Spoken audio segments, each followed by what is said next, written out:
do this shit.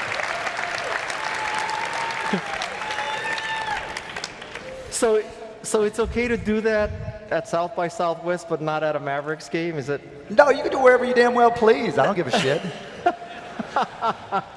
So good afternoon. My name is Guy Kawasaki, and I am the moderator here, and my guest here is obviously Mark Cuban.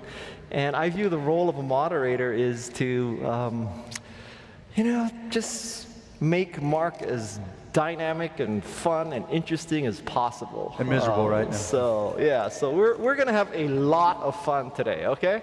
I promise you that. So where should we start? Let's start with basketball. Okay. Okay? Are officials fair? Absolutely. They try to be. I mean, officials are human, and they make mistakes, and they're under an intense scrutiny and a microscope, and so they do their best. I mean, there's been studies that say that there's some biases, but I think the NBA's come a long way since then, and I think, effectively they are fair. So no more technicals, no more ejections for you? I've never gotten a technical. I've never been ejected. I've just been fined a lot, but yeah, no technicals, no ejections. Okay. Tell us your whole perspective on this thing about phones and Wi-Fi in a game. At a game, right. So when I first got to the NBA, they thought they were in the basketball business.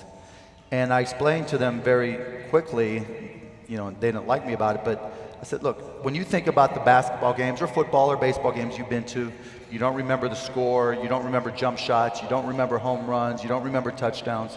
You remember who you were with. You remember your first game with a parent. Your parents remember the first games that they took you. You remember the day you went to a game with, a date. You remember the day you went to a game when your buddy got sick and puking on the guy in front of you, You remember everything because it's an experience, it's an event. And part of what makes those events special is when you walk into an arena and you feel the energy. You could stay at home and watch a game, but you want to be able to feel the excitement, the energy. When, the Mavs had a crazy game last night. We went up 30 points in the second quarter. They came back. Not only did they catch up the whole 30 points, they went ahead by 7 points in the fourth quarter with 4 minutes to go. And the fans are down, but then the energy from the crowd, you could just feel the fans get behind us. And we went on an 11-0 run, got 9 stops in a row to close the game. By the time we made a steal to seal the game and got a stop again to seal the game further, people were going nuts. They're screaming, they're yelling, they're high-fiving. People weren't taking pictures. People weren't Instagramming. People were enjoying the moment. And I think the more I can do, whatever I can do to make people pay attention to the court, maybe the Jumbotron, you don't want to pay good money to go to a game and not be engaged enough to want to use a phone or some mobile device. And so I think a lot of people think that because everybody has a phone, that you should find ways for them to use it. I think it's the exact opposite, and they're dead wrong, that you should find ways to give people more value for their money, make it a better entertainment experience, and realize they're there not so much because they love basketball as because they like basketball and they want an amazing experience. And having your head down like this, oh, what happened? What happened? Oh, tell me what happened. That takes away from it. How about if you only turn on Wi-Fi during timeouts and intermissions and halftime? Well, it's not even that. Look, I don't want to turn off Wi-Fi. I mean, I'm not trying to turn it off, right? Look, if you got to text the babysitter and find out what's going on, if you got to check on something, you're checking the score of another game, great, use it. But if you've ever seen like a really great game, whether it's pro or particularly college basketball, right? If you watch a Duke, North Carolina game, if you watch a Pitt, I was just at an SMU game. You've got students standing and bouncing the whole time and cheering and yelling. You don't see anybody stopping to put their head down. They're engaged. They know that their phone's not going anywhere. They know that they can get there and do whatever, and that the message can still be sent whenever they need to, or they can look up whatever they need to. They want a reason to get crazy. They want a reason to have fun. I just want to give them more of them. Maybe it's at the end of the day and they're iPhone users, so their battery is dead. So. Oh! Hence the Mophie. Okay. So tell us, Bam. Do you believe that fans can help a team win games? Oh, yeah. We saw it last night. Absolutely. The 6th man, the 12th man, no question about it. Fans have an influence. It's like anything else. If there would have been 3 people in here, we've been looking at each other going, oh man, it's your fault. No, it's your fault. But you know, all these people here, it gives you energy. You feel energy in a room. And fans, when they're cheering and yelling, when you're dog tired, guys talk about it all the time, that it really, really helps, and it makes a huge difference. Okay. I'd be interested in hearing your theories about how to reward your most loyal fans, in particular season ticket holders. What do you do special for them as advice? Whatever we can. You know, there's a lifetime value to season ticket holders for any sports team, and you've got to do everything you can. You know, obviously you want to win as many games, you want to try to win championships, hopefully win championships, and then you want to make sure that you respect the things that they like, that makes your experience unique. So we might do special events where we have, you know, behind the scenes, you know, what's our strategy? What are we going to be doing with the team? And I'll give a talk there, or Donnie, our coach, will give a talk there. We have an event coming up where it's a special art event that we had specially designed for our season ticket holders, where we're going to bring everybody in, and we're going to have all the players create different types of artwork. We're going to have artists there, and so we're going to engage the fans with the players, with the artists, to create a unique experience and also give them something to take home. We had our George Prokas, our sales vice president, came up with this thing where we took these, we had these artisans create uniquely and individually designed metallic plaques for each individual season ticket holder. It says MFFL, Mavs Fan for Life, and name, and then how long they've been there. So creating that customized thing so that when they go home, they feel good and they see something that continues to connect them to the Mavs. We want to always try to be innovative and try to come up with new stuff. Okay. What is your optimal ticket pricing philosophy? The optimal ticket pricing philosophy, I'd love to be able to do it for nothing, right? You know, and just have our most hardcore fans come in. But, you know, it's interesting you ask, because now I hired a big data analyst, and one of her jobs is to look at pricing data that we generate internally and also from third-party resale markets, so that we can see demand for different types of games, what the impact of weather is, which seats are selling more, which seats get a premium, which games, and then price our tickets optimally. So the perfect price is what the market defines. And that's a big change historically for sports teams, because traditionally we just set one price for every ticket, and that's what it is. But, you know, a Mavs-Spurs game is going to have more demand than a Mavs-Cleveland Cavaliers game is going to have. And if that game's on a weekend, it's going to have more demand than if it's on a Monday. And so we're becoming a lot more cognizant and using big data, just being smart in our analytics and defining our pricing. Okay. Should the league control, any professional league, control what athletes are tweeting and posting and all that? Well, you got to, just like in any company, you have to. Now, there's control and then there's limits. I don't think they need to control, and they won't control. But there's certain things, you know, it's the George Carlin 7 words of social media, right? Seriously, I mean, there are give and take 7 words, not the same 7 words, that if you stay away from those topics, you can say anything you fucking please, right? But there's certain things or pictures that if you send, it's like any other employee, that it's not going to help, it's only going to hurt, and there's no upside for anybody. And the good news is, except for a few idiots, you know, players now recognize that they have a brand, and their brand is represented not just by what they tweet, not just by what's on a Facebook page, not just what's on any specific social media, but who they follow on Twitter, who follows them. All these things go together to create a digital profile. What we post on Pinterest, what we tweet, you know, everything creates our digital profile, and you have to be very cognizant of that digital profile, because that helps define your brand. And those things live on forever, and that's a real issue that they're starting to be aware of. Okay. Openly gay players. So what? I don't. Okay. You know, let me give some context there. Jason Collins, obviously, who deserves a lot of credit. It's a big deal, but you also have to realize he's played 12 years in the NBA already. And I know with 100% certainty, because I've talked to his teammates, he took a shower after every one of those games. It wasn't a big deal those 12 years. There's no reason for it to be a big deal now. And so it's a big so what.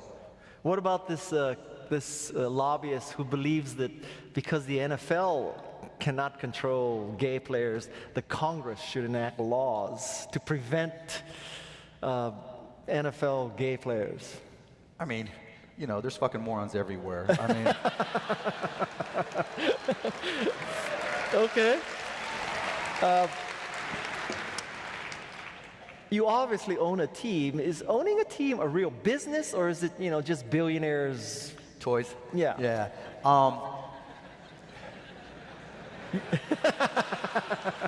It's only because I couldn't afford to keep a newspaper alive that I bought a team. Yeah. It's different for everybody. I just want to win championship. I'm super competitive, and so for me, the priority's been winning. I want to make money, but I want to win first. But you know, it's not a traditional business. If a company here in Austin, let's say Dell, when it was a public company, has the best quarter ever or the best year ever, more jobs, great for Austin. No one's throwing a parade. You know, when the Mavs won the championship, the city was on fire. You know, there were people taking off work. When we won and we were in Miami, there's videos everywhere. People were sending us videos. People just running into the streets, people honking their horns. You don't see that in traditional business. And then there's more to it. When I bought the team, I thought I owned the team. And then I found out very quickly that I was responsible for what happened on the court. I was responsible for the finances. But all of North Texas owns the team. There's no other business where I get an email or a call and someone says, my son, my daughter, they're 12, 13, they really look up to you or Dirk or Vince Carter, but they have terminal cancer. And one of the things that's very important to them, they'd like to meet you, and we bring them to a game. And you know, that happens pretty much every game, there's something. And then, you know, there's nothing more heartbreaking than that same parent follows up, you know, later and said, you know, here's a picture from when you met so-and-so. There's a picture, I'll just remember, there's a cancer patient, and there's us, you know, showing our guns, right? and he was thrilled, and he was a ball boy, and he was at the game, and, you know, it was a year later, but he died, and he was buried in a Dirk jersey, and they sent me a picture of him and I together. I've never had somebody ask me about the vice president of finance for any of my companies or the CEO of finance to do something like that. There's just that bond, that connection, that emotional connection that you see in sports that you don't see in any other business. And I'm the shepherd of it. I don't control it. I don't know it. You know, I just try to do my best to live up to the expectations. Okay. I think you're one of the few people in the world who can answer this question, which is in many, many business books, authors use sports analogies. Right. Okay, so you obviously are in business and you own a sports team. So do these sports analogies really work, or is it just total bullshit that authors are making it up? I mean, most of them are just total bullshit. You know, I mean, it depends obviously on which one. You know, winners. I don't know. There's all kinds of dumbass ones, but you know, I will say on the flip side that business is the ultimate sport. I think where we haven't seen analogies is coming back the other way.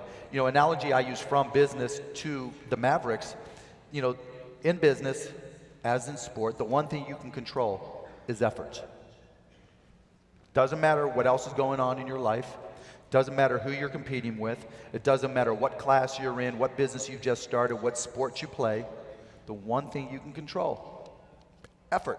And I think people lose track of that fact. I mean, it's a grind in a lot of respects. And so I think the analogies now, because business is the ultimate competition, I think the analogies are starting to go back the other way.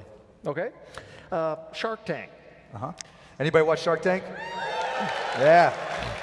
Okay. It's all fake. It's all fake. Not our money. Yeah. So first, yeah, just tell us, like, what really happens? Okay, so here's what really happens. Kevin's a dick. We yell at him, and then... no, he's a good guy, actually, sometimes. We get there.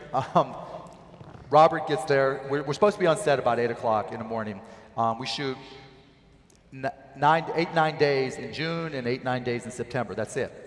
And so we get there, and I get there at 7:45 to be on set at 8 or 8:15. I throw my suit on. We wear the same suit every day. And I wear blue with Barbara and white with Lori when they're on. And then I get on the set. Robert gets there way early because it takes 3 hours to do his makeup. And then we sit there, right? There's the 5 of us there, and they set up, like you see the setup for the pitches, and then the producers say, it's Guy and Mark. And Guy and Mark walk on and start pitching us. That's all we know is their first name and seeing the pitch, or seeing the setup. And then they pitch us. And the pitches go on for anywhere from 25 minutes for dumbass shit to 2.5 hours. Where things 2.5 hours? Where things can get really, really intense. And typical is an hour to an hour and a half. And we'll just grill them and grill them and grill them, and then they'll edit it down to the 8 to 14 minute pitches. And then, you know, what you see on during this TV show, the intro stuff, the intro videos that they'll do sometimes, we don't get to see those. We know nothing about the backstory. And so they walk out and we go through it, and the animosity you see in the deal is always real. I mean, seriously, it's just because, like any of us here, when you're sitting for 8 hours or 12 hours a day for 8 out of 9 days, you get annoyed at these guys. I mean, they get annoyed at me, I get annoyed at them, because you hear the same stuff over and over again. Like, I know Robert's going to cry and say the word Croatia at least 7 times. Now, thank God it gets edited out, you know, 6 of those 7 times, and I know Kevin's going to use the word royalty or perpetual license every single deal, right? And so that's why every 2 minutes they see me rolling my eyes or like looking like I've been shot, you know, because it's like any other people that you work with. We get annoyed with each other, but the deals are real. And then after we close the deal, or after we agree to a deal, we have a chance to do due diligence. And so, you know, whatever the deal is, we'll go, and I have a team that works with me, and they'll go out there and do all the details. Now, why do we do due diligence? Somebody might come on the show and say, my widget costs $2. And we're thinking, oh, okay, you sell it for $6, that's great margins, da-da-da-da-da. Then we'll do our due diligence, and it's like, no, your widget costs $6.50. It only costs $2 if you sell 1 billion of them, if you sold 732. You know, so you get people in the heat of the moment that just get really intense, or you get bizarre shit. I had one group where the husband of one of the entrepreneurs was older, and they were from the state of Washington, and this is one of these dudes that lived out in the woods, and he didn't think that paying taxes was constitutional. And so he had never, ever filed or paid his own income tax. I'm like, bro, this is going to be on national TV. If we do this deal, they're not coming after you. They're coming after me. And so, so it's just so, I'd say about 60 to 70% of the deals close in any given season. And is there any like instant turn off that, do you make a decision in the first 2 minutes and the next 58 minutes you're just hammering on them? No, well, yes, I do. So here's kind of what, if anybody who comes in there and their heart is pure, I mean, they're just an entrepreneur and they're just doing their best, and it's a legit product or service, I'm gonna, you know, even if I don't like it, I'm gonna try to give them some advice, you know, and da-da-da-da-da-da, and for that reason I'm out. What I love though, really, because again, if we're there 12 hours a day, and we're seeing 8 to 12 deals a day, and there's 18 days, do the math. I mean, we see a lot of pictures over the course of the season. And another little known fact, there's about 25% of the deals that we see that don't even make it on TV. For whatever reason, they're recorded but not used. Not used, right? And so if someone comes in and it's an obvious scam, like those ion bracelets, right? The pink... Yeah, the thing where the guy's like, yeah, look at this. You know, I just had my leg replaced and I can touch my toes. Or we had a guy this season, Life Pills, I forget the name of it, where he said, just like bears, you know, you can go 8 days without eating. I'm like, get the fuck out of here, right? And no lie, I'll say shit like that knowing that it's going to be edited out, right?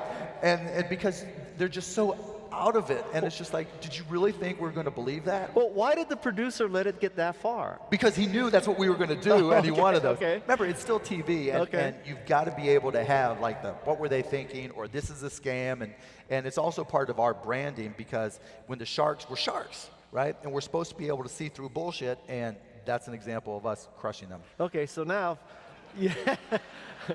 Or patents. If you come in with a dumbass patent, bam, I'm all over you. If you just explained what not to do, so what like, if any of us got on the show, what should we do? How can we win? Same things you look for. I mean, you want a business that's unique in some way. It's differentiated. There's something compelling about it. You want somebody who knows their business inside and out. I want to know if I'm investing in you. When you walk into a room, for that, anybody else in that industry, you know more about the industry than they do. You know more about your numbers. You know more about your vision. You know more about your strategy than anybody else. And I want someone who's going to work their ass off. And so if you come through and you're honest and you kind of fit those parameters, you know, as long as it's something that I feel like I can add value to, then yeah, I'm going to be interested, and there's a good chance I'll invest. And is that attitude in Shark Tank any different? You're also an angel and private investor. No different at all. Same thing? Same thing. Yeah, there's probably certain deals that I would do on Shark Tank that I wouldn't otherwise do because, you know, the real reason I do the show, it's a lot of work. Shooting the show is easy. All the companies that we invest in, that I invest in, that's a lot of work. Right, I've got 10 people, more than 10 people now that work for me to help me with the Shark Tank companies. And look, I don't want to be that guy who doesn't talk to the companies or doesn't interact with the company, so it's a lot of work. But the one thing that is just absolutely phenomenal about Shark Tank is that it reinforces that the American dream is alive and well. I can't tell you how many people come up to, thank you. You know, you look at some of the people that make it on the show and get investments or even don't, and you just look at their business and go, wow, this person came from this small town, or, you know, this family that had a hole in their screen door and had to come up with a way to fix it, and so they fixed it, and that became a business. And, you know, and part of that, it's the #1 show in all of television watched by families together. And so every single day, it used to be everybody wanted to talk Mavericks, which is cool. I'll talk all day long about basketball. But now people come up and go, you know, my 8-year-old, my 10-year-old, my 12-year-old, you know, we sit there and watch and we discuss businesses and what it takes to start a business. And I mean, literally, I went to see my daughters have their half birthday. I don't know what it is about schools that they have to celebrate half birthdays, I guess. Half birthdays? Yeah, half birthdays, because if your kid isn't in school, you know, if their birthday is outside of school during the summer, then you get the half birthday. And so we went for my daughter's half birthday, and literally, she's 7, and a bunch of kids who are younger than her, were all got, Shark Tank, I love Shark Tank. I watch Shark. I'm like, are you kidding me, 6-year-old kids? And it happens all the time when I talk to schools that kids are really getting into business more than I'd ever heard before. I mean, people knew I was a businessman, I'm an investor, I do things, and prior to Shark Tank never would have come up. Now, that's all anybody wants to talk about, and it's now kids are talking about. And if we're getting kids excited about starting companies, that's a great thing. So if I can be part of it, I'll do it for years. Fantastic. All right. If there's ever a vacancy, will you let me know? That's a deal. I think we don't have any Silicon Valley representation. So. Okay. I can scream like you. I can say. I don't scream on the show too much. You're freaking kidding me. Right. Yeah. All right. Too much. So while we're on the topic of business, how about I asked you to give advice to certain companies. Okay. Okay? So advice to Microsoft.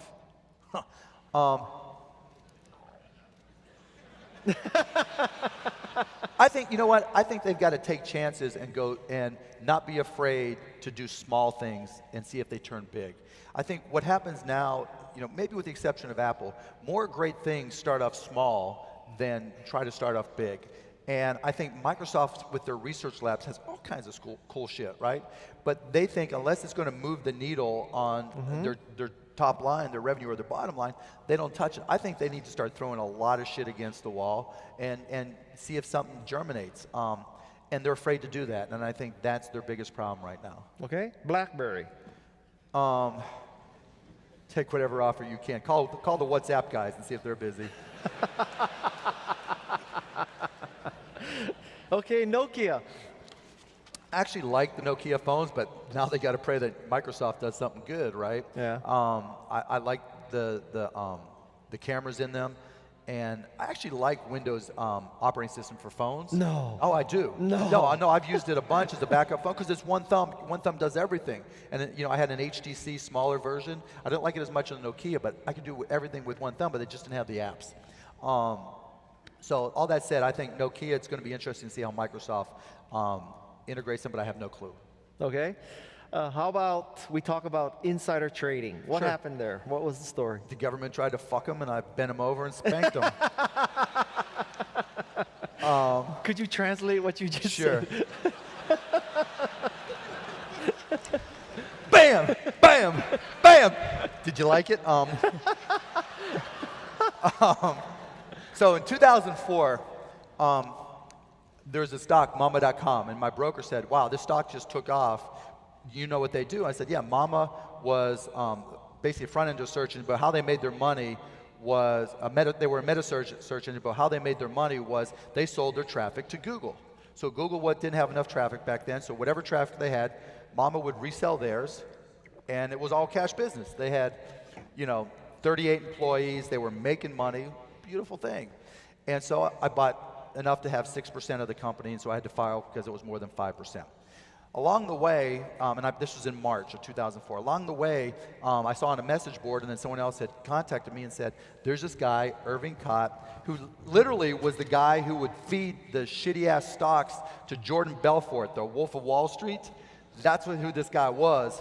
And he said, this is a crook who's really controlling Mama and Mama.com. And I'm like, okay, I'm going to check into this. And the company never had a good answer. Long story short, I really believed they were crooks. And so in June 28th actually, and also I'd been very clear to the company the 3 times I'd emailed them, or once I think I talked to them on the phone, a couple times I emailed them. I said, look, the reason I like you guys is because you're growing organically. Just grow, add traffic, sell it to Google, make money. And fine, then all of a sudden, June 28th, I get a call from the CEO, or email from the CEO saying, call me. I call him, and he says they're doing a private pipe offering, which is typically not a good thing, and they were doing it for $16 million, but net effect was they weren't growing organically. And so I said, that's fucked up. I'm selling my stock. Boom. And so I sold my stock that night. I gave it a market order after hours actually, which meant I didn't care if it went to a penny. And then I told him, and he goes, so he sends me this email right after I talked to him, and he also says, oh, by the way, if you or anybody else want to talk to the investment bankers about this deal, go ahead. So I decided to call the investment bankers, and I said, do you realize there's this crook behind this company? There's a crook. I'm selling my stock. Boom. Sell my stock, file my 13G saying I sold my stock, or update to 13G or D, whatever it is. And then 2 days later, I get a call from the SEC. The SEC says they want to talk to me. I'm like, fine. We're investigating this crook, Irving Cott. So 2-3 days after I sold my stock, I talk to him. I tell him I sold my stock because of this guy. I give him every email that I have, everything that I have, and trying to help him catch this crook. Great. That's it. I'm thinking I did my civic duty. I'm a good guy, right? They know I sold. I told them. So 2 years later, in 2006, I get a call saying, we're investigating you for insider trading. I'm like, what you talking about, Willis?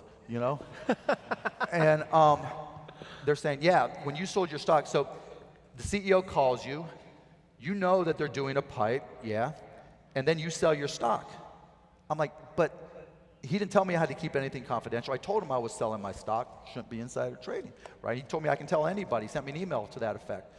We don't care, right? And so we went through this whole thing, and I said, well, I talked to you guys right afterwards.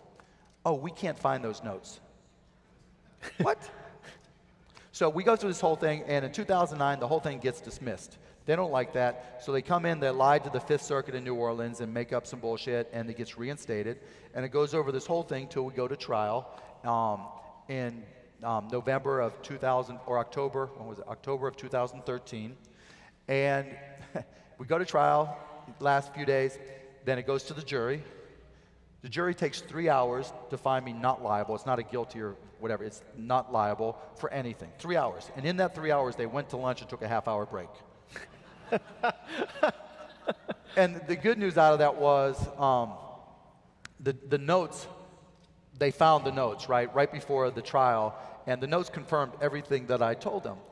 And it's just the way the SEC works. It wasn't really about me. Someone wanted a job. I say SEC stands for Swiftly Enhanced Careers, right? Where, thank you very much. That's Martha Stewart. Yeah, oh, that's a good one. Because the people that were there, this lady's name's Linda Thompson, LindaThomsen. At gmail.com. Yeah, no, at SEC, at davidsonpolk.com. And she was like, okay, this is pre-Madoff, we got a name. Then she leaves and takes a job in working for a law firm. The next person comes in, and then they leave. Then the next person comes in, they leave. Then the next person comes in, they leave. And it's like this horrible cycle where people go there, they work for a couple years, then they leave for private practice, knowing that they're going to keep on bringing up idiot suits, and we're going to have to pay those people more and more and more. It's ridiculous. The SEC has no. Let me ask. Okay, I do this all the time. Anybody here think that the stock market is safer today than it was, let's say, 5 years ago? That's how well the SEC does their job. Seriously, it's scary. They have no clue what they're doing. It's not to say that there aren't talented, smart people there, but the leadership does not know what business they're in, and it's a problem. Okay. Yeah. And so, did this lead to the app? Yeah, so thanks for the setup. Okay. So anyways, I'm the man. you always got to sell your book, right? And so in response to that, I think we're going through a rapid change, and all you guys out there particularly, you're realizing that everything that you say or do in the digital world lives forever. Whether it's a text, whether it's an email, like I said earlier, who you tweet to, who you follow. There's people I know that we have all these conversations. Is it okay to follow this person? Because if someone sees a high-profile person following them, then a bunch of people might write articles and say something. So we're becoming more cognizant of our digital profile, and I think that's one of the reasons Snapchat has become so popular, because you don't want anything out there. And so from my experience on the SEC, I had one of my companies create an application on the iPhone to start, will be on Android next month, called CyberDust. C-Y-B-E-R space dust, D-U-S-T. And basically it's Snapchat for text. All messages disappear in 30 seconds. They're not, once the message is, you open the message like you would a text, you get 30 seconds to read it, and it's gone everywhere. It's not cached in your phone like a Snapchat might do. You have to be online, so it's only on the server, and once you see it and the 30 seconds is up, disappears on your phone, it's gone from the servers forever, nobody can get it. Now, why is that important? Well, because once you send a text, you have no idea where it goes or what happens from there. Now, you might think, well, if you're not sending anything bad, it doesn't matter. It could be the most innocent thing ever, and if someone keeps that text and sends it, it could be, you might go to UT, or you might, be a Mavs fan, and you might say, the Spurs suck. And then that person might keep that text and go work for the Spurs. It just takes on a life of its own. And you really just have to ask the question, is there any value at all in giving people that you send a text to the option of keeping that text? There's no upside. And in a business context, there's only downside. So we created CyberDust, and you can download it from iOS store. My ID is mcuban, M-C-U-B-A-N, if you want to try to text, email me, and message me and see how it works. But aren't you still, if somebody takes a screenshot? Sure, and it'll tell you we took a screenshot, but the reality is, it's not the screenshots. If you're sending naked pictures, then that matters, right? If you're doing something bad, oh, I just stole $50,000 from this person, yeah, it matters. Those aren't the situations that cause problems. If you're working on a deal, and you and I are discussing a company, and insider trading. Well, no, not even insider trading. You and I are discussing the company, and I think, you know what, this CEO doesn't have a clue, right? And you send it to me, and I keep it just for whatever reason, and then someone else asks me a question about that CEO, and I forward him that text. You lost control of it, and Guy and I talked about this, and it may be somebody else who doesn't know Guy who sends it somewhere else. Okay. So whenever something that you say online, or send in a text, or send in an email, post as a tweet or whatever, 2 years from now, 3 years from now, 5 years from now, it can still be out there, and it loses all context. Okay. And so that's why I created CyberDust, C-Y-B-E-R space D-U-S-T. I'm always selling. Is Facebook outsmarting itself with the cleverness of its algorithm, and who sees what? That's a great question. I think, there's not a lot of self-awareness on that side of Facebook, right? They're trying to find the perfect solution when I think they're just complicating things and confusing things. I think what Facebook has become in my mind is the refrigerator door of 2014. And what I mean by that is On your refrigerator door, you put all your pictures, right? And when your buddies are coming over, you put the drunk pictures up. And when your parents are coming over, you put the cat pictures up, you know? Or Habitat for Humanity. Yeah, you know, all that kind of stuff, you know? And that's what we do with Facebook as well. And so they're trying to, you know, they wanted to compete with Twitter. They wanted to have trends. They wanted to have the perfect news source. They have paper, so you get all your news. They're trying to do too many big things, and I think rather than letting the users kind of have it evolve for them. And look, that's kind of the Google way as well, only they've only got one product. It's not extraneous, it's who they are. And I think, you know, it hasn't hurt them, and I think what saved them and really worked well for them and they've been genius at is how they've been able to enable mobile, because there aren't as many choices in mobile and it's got to be a lot simpler. So does this mean that your teams are going to use Facebook less? Anything like that? No, not like that at all. You know, I think everybody's using Facebook less. I think we're a lot more diligent in how we use it. We don't really value likes the way we used to. When Facebook first came out, even up until recently, boy, I got a lot of likes.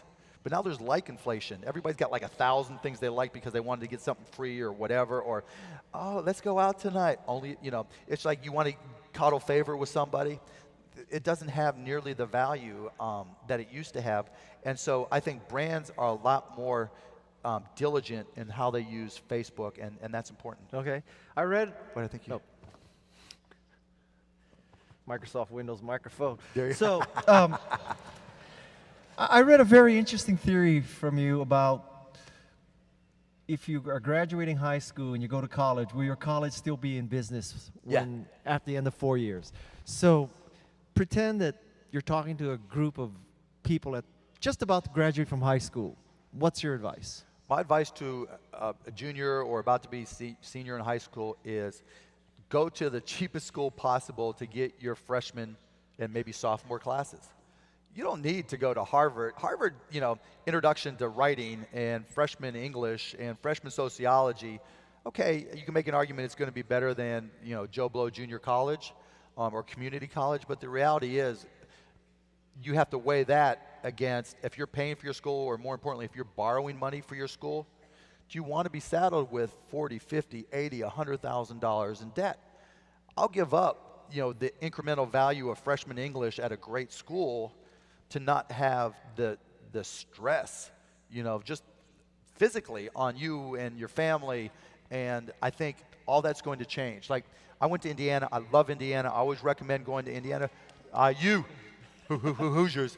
But the price for out of state has gotten ridiculous. And they want me to build this building, that building. If your school is building buildings, your school is fucked.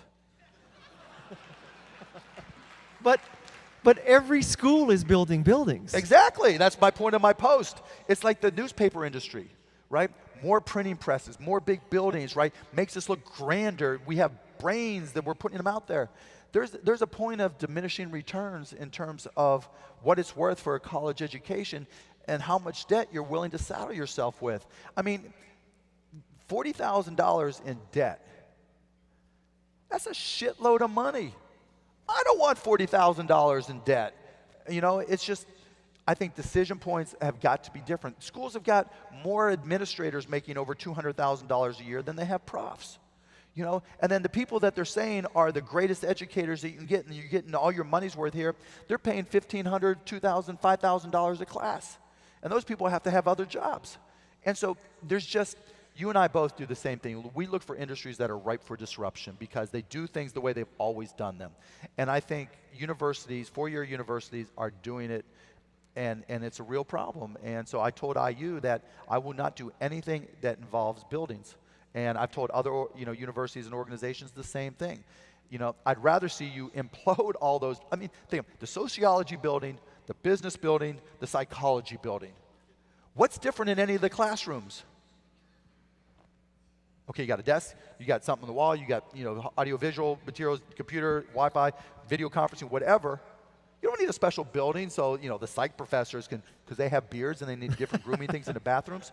It just makes no sense. And so I think it's, and you combine that with easy money, it's easy to borrow money for school, then you have inflation, you have school prices that have ramped up, and it's going to implode just like real estate did from easy money.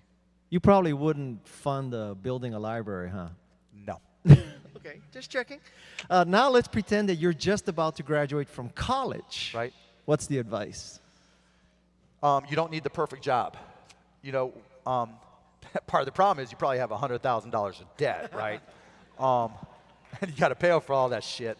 And that's really fucked up. It's hurt the economy. It's hurt you. It hurts everybody. But my advice, general advice, is assuming there's not just the bills you got to pay that are just enormous.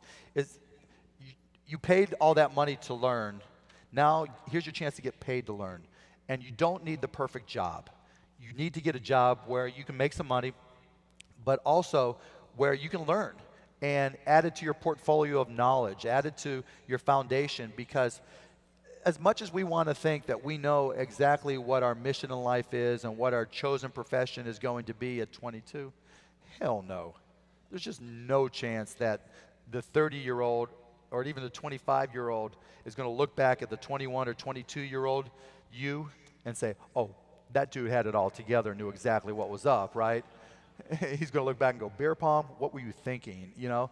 And so don't expect to have all the answers, and don't try to get the perfect job. Go out there and get paid to have different experiences, and it's okay to jump from job to job if it's not the right job. You are getting paid to learn. Flip it, and then use that to build your knowledge and learn more about yourself, learn how to learn in business, and see where it can take you. Okay. Thank you. If you were starting from scratch today, what business would you make? I'd be a bartender at night like I was originally. When I first was getting started, I slept on the floor, 6 guys in a 3-bedroom apartment. I'd have no problem doing that again. And then I'd go out there and find an area that I thought was hot. I mean, literally, I have a list from when I was 21 of the 10 hot business areas that I thought I needed to go after, and I was going to get a job as a bartender and get a job in one of those areas, and it turned out to be technology. I did get a job in, but I would do the same thing. And, you know, I'm an entrepreneur, I'm a horrible employee, and I know, I trust myself that I would figure it out. But I want you to get more specific. I mean, like, is it software, is it hardware, is it services, is it sports marketing? I mean, No, it what? would be sports marketing. Okay, so what would it be? It would probably be something that would be in machine to machine. I don't want to say Internet of Things, but it would probably be, knowing what I know now just technically, then I would say something that's sensor driven, that's not wearable, but contributes to wearable technologies. And I think either sensors or sensor enabled devices, or software that enables sensors, or something that has to do with personalized medicine. Okay. Those would be the 2 okay. areas. I'd like to ask if you could talk about some things that when you were young, you were sure you knew, but now looking back, you say, God, was I so wrong about that? I used to think I was handsome. Oh, Mark Cuban, speechless. Yeah, no shit. You know, I don't know. I mean, because I really didn't have a clue, and I knew it. Seriously, I mean, I knew I had a list. Like I said, I had a list, but I didn't know where I was going to end up. I didn't know where I was going. The only thing I knew was that I was going to figure out a way to start a company myself, and I wasn't that good at it initially. I mean, I started a company, and we sold powdered milk, right? Powdered milk? Powdered milk, right? Look, milk was expensive, was expensive. And I thought, who doesn't want to save money on milk? You know, maybe it doesn't taste as good as regular milk, but people save money. That didn't work, right? And, you know, and there's a bunch of those. And so it was okay. You know, I knew I didn't know, you know, and I went to Dallas, and, you know, I'd never been there. I went there because of fun, sun, money, and women. My buddy said it was fun. The weather was great. The economy seemed to be okay, and the women were hot. And I didn't even hear the first 3, you know. And so I just went there and slept on the floor, which by definition I had no clue, you know. And so I mean, and that was okay. And that's, like I said earlier, you don't have to know. You just have to go. It doesn't sound like you were on the Dartmouth, Harvard, Yale fast track at this point. Oh, hell no. Are you kidding me? You know, I was on the which bar had the best happy hour food specials, because I couldn't afford to eat anything else. You know, my car was the 77 Fiat X19 with a hole in the floorboard. I mean, yeah, it was not pretty. Can you tell us your typical daily routine? Like, do you wake up in the morning, you call David Stern up, bust his chops about officiating? No, What happens to you? I get up in the morning probably because my kids came in and jumped on me, or my one daughter is impossible to get up, so my wife and I have to tag team her to get her ready for school. And then I go and sit in front of my computer, my laptop, and typically What kind of laptop? It's a MacBook Air, Okay. but I have a Windows Acer right next to it because Okay, I got just to learn checking. everything, and I have a Chromebook right next to the other side, so I like to geek out. And so, and then I'm online, reading, keeping up with email, because I don't do a lot of meetings, I don't do a lot of phone calls, so I push everybody to email or Cyberdust now because I want it to be as quick and easy as I can. And that's where I spend most of my day. Then I try to go work out, eat something, be there when my kids get home if I'm in town, and go to the Mavs game and hopefully kick ass. Now, when you say you go work out, is this like in your 200,000 square foot personal gym in your I hate house? that. No. Is it 24-hour fitness? Is it at the It's Mavs Lifetime locker Fitness. room? It's Lifetime Fitness. 24-hour. It's Lifetime Fitness, yeah. Do you have a personal trainer who No. I take the Zumba class in the morning. They call it Latin Fusion. If anyone was in Dallas this morning, yes, I did take my Latin Fusion class, and yes, I'm good at it.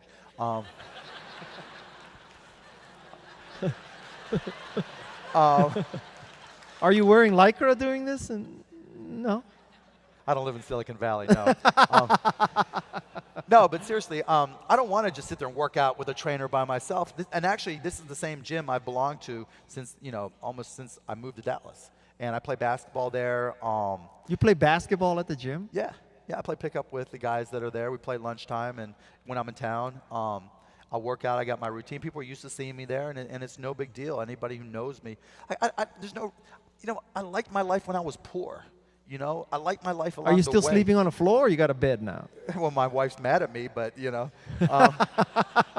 but no, I mean, I got a bed. And let me just tell you, I have one of those like number control beds. I hate that shit. It's never, the number's never right. But no, I don't try. I don't try to live my life. You watched that infomercial and you bought that bed? I went to a store actually and looked at it and bought it. Yeah, and it just felt a lot better in the store. But I mean, I like being normal. I want my kids to be normal. I like it. So you're just a regular guy who owns an NBA team. Yeah? Yeah, I mean, why not? Okay. Yeah, why not? I mean, What kind of car do you drive now? I have a Lexus hybrid, and I pretty much have Lexuses all the way along. In Texas, you own a Lexus? In Texas, I have a Lexus. Yeah, I don't have a truck. Never owned a truck. No Ford 150? No Ford 150. I don't have cowboy boots. Are you I don't waiting have for a hybrid Ford 150? No, I'm not a truck kind of guy. I literally go to my local 7-Eleven and Walgreens. If I'm really hungry, I'll have a 7-Eleven hot dog, and that's gourmet. I'm not into going, I'm not a foodie. It's not about let's go to the coolest restaurant or the hottest restaurant. When I come to Austin, like if I'm watching basketball, I'll go to one of the sports bars and I'll eat bar food. I mean, it's just, I just never acquired a taste to try to be hoity-toity. That's just not me.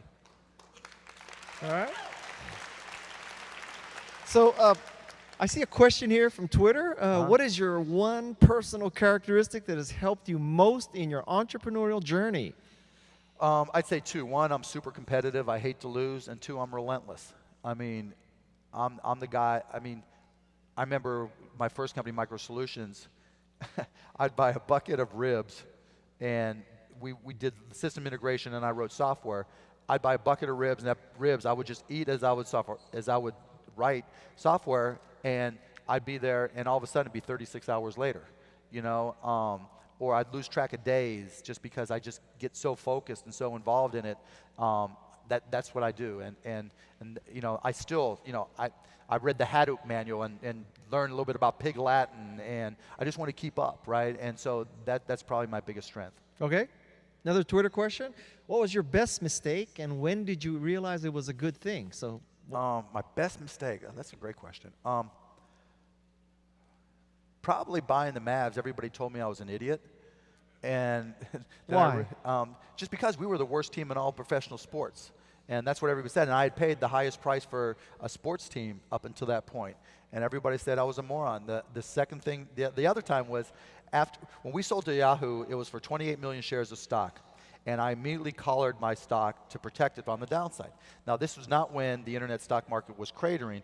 It was still going up, right? And so I collared my stock, meaning I didn't really share in much of the gains going up, and there was a limit to the gains I shared. And Yahoo stock immediately went up 30%. And I remember going on CNBC, and they said, don't you feel bad about losing? You know, it's gone up another 80 points, and you'd be worth another $700 million. And I was like, it's tough to feel bad when you're sitting on your G5 watching CNBC, you know. But yeah, so collaring my stock, everybody thought was a big mistake because they thought the market was going to keep on going up, and that's not how it turned out. And just in case it ever happens to us, how does one go about buying an NBA team? Is it on Craigslist or, you know, what? Some of them are, or should be. Whoever owns the team, you just call them up? Yeah, basically, I found his contact information, and I said, you know what, would you sell? He said for the right price. I made him an offer he couldn't refuse, and you know, the rest is history. Okay. Twitter question: what is the legacy you want to leave for your kids? Them. You know, I want them to be healthy. I want them to be normal. I want them to be defined by who they are. You know, I want them to be answering the question, what did your dad do? Because I don't want it to be about me. I don't want me to be the legacy. I want it to be, I'm gone. What the fuck do I care, right? I want it to be about them. Okay. Twitter question: what do you think about Bitcoin? Yeah, I knew that was coming up. I think Bitcoin is not a currency. I don't think it will be a currency. I don't think it should be a currency. But I think it's a great way to distribute digital content, digital bits. It's a great way to track and account for them. I think there'll be a place for it. I think it'll create competition, but I think there's no way central banks ever give up control of their domestic economies. I think we haven't even seen it begin to be a currency, because you're not a currency if everybody just takes whatever they get in Bitcoin and converts it to dollars. And so I think there's a place for it, but it's not as a currency. Okay. Would you tell us, what do you think is next for you? I just have fun, you know. Somebody's got to be the luckiest guy in the world, and I think it's me, you know. And I don't want to look back and say, why didn't I do that? Why didn't I do Dancing with the Stars?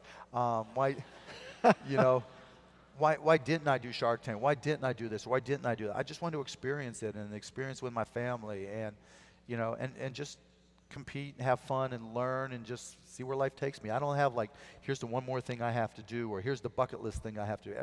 Every day of my life's a bucket list, you know, and I mean, I just want to enjoy it. Okay. Can I give you a series of rapid fire questions, Sure. A, B, and you pick one? Yeah. Okay. Boxers or briefs? Commando. What? Boxers, briefs, or nothing. Okay. LeBron or Bill Russell? Bill Russell. Really? Yeah. All right. Twitter or Facebook? Twitter. Barbecue or sushi? Barbecue. Android or iOS? Android. Mac or Windows? Mac. Beer or wine? Beer. Nikon or Canon? Nikon or what? Canon. Neither. Neither? What camera? Phone. Okay. Phone, Okay. yeah. Could you see me with the thing around my neck? Hold it. No. Okay. House of Cards or Blacklist? I haven't seen either. You have not seen either? No. Are you only watching HD Net? What's No, I watched Orange is the New Black. Yeah, You but know? it's Hey, I love naked shower scenes as much as the next person, right? but it hasn't had a second season yet, right? No, but so what? You have never seen House of Cards? Mm-mm. Not one episode? Not one. Not, oh, not 10 trust me. minutes. How many of you like House of Cards?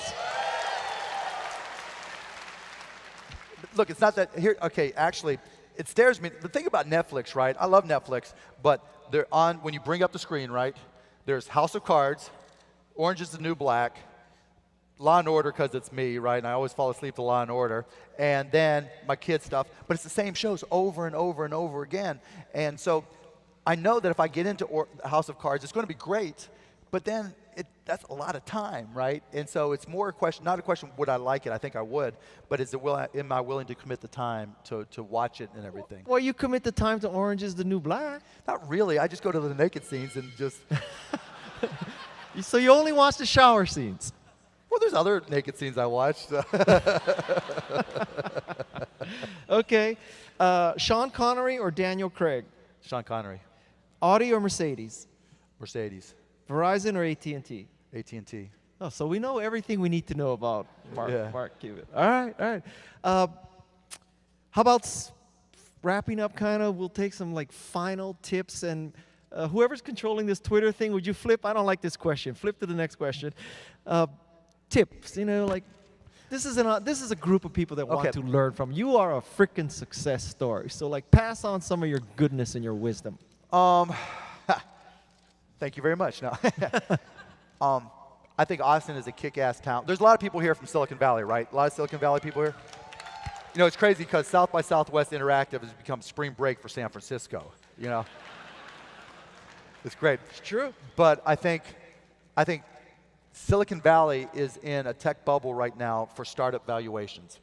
And it's not going to really be a problem, and I don't think it's going to burst. But what it does is create an arbitrage, basically, where there's a lot of startups in other cities, whether it's Austin, Dallas, Chicago, Raleigh, Miami, Pittsburgh, whatever it may be, where you invest in these cities, deals over here, and then you can move them over there for, you know, or keep them there, and knowing that the valuations are worth more. So I think from an investing standpoint, there's that. I think there's a real problem if you want a cause that I think is really hurting the economy, and I think is hurting growth of companies. The number of IPOs that are 50 million or under, that used to be the lifeblood of startups. It used to be you raised some money or you sweat equity, bootstrapped, and then if you needed to raise money, you did, and you grew your company. And even if you just had 10, 15 million in sales, you could go public and raise 10, 15 million, create liquidity, be able to do a that market is gone. It is dead. And I think that's a big problem we have. I think the SEC is one of the culprits, not the only. And so if you want, thank you very much. There's Martha. Yeah, there's Martha. I think that's an issue. But I think more importantly, you know, we live in a day and age where you can start anything, do anything, and you shouldn't put limits on yourself. I think everybody's here because they don't believe there are limits on themselves and that they can get out there and do anything. And I like to point to myself, look, if I can do it, there's a lot more people out there that can do it, and you guys should never let anything hold you back. All right. All right. All right. Actually, this is a good question here. So, you know, what do you view the role of the public sector? How can they help make entrepreneurship better? I actually watch Shark Tank. You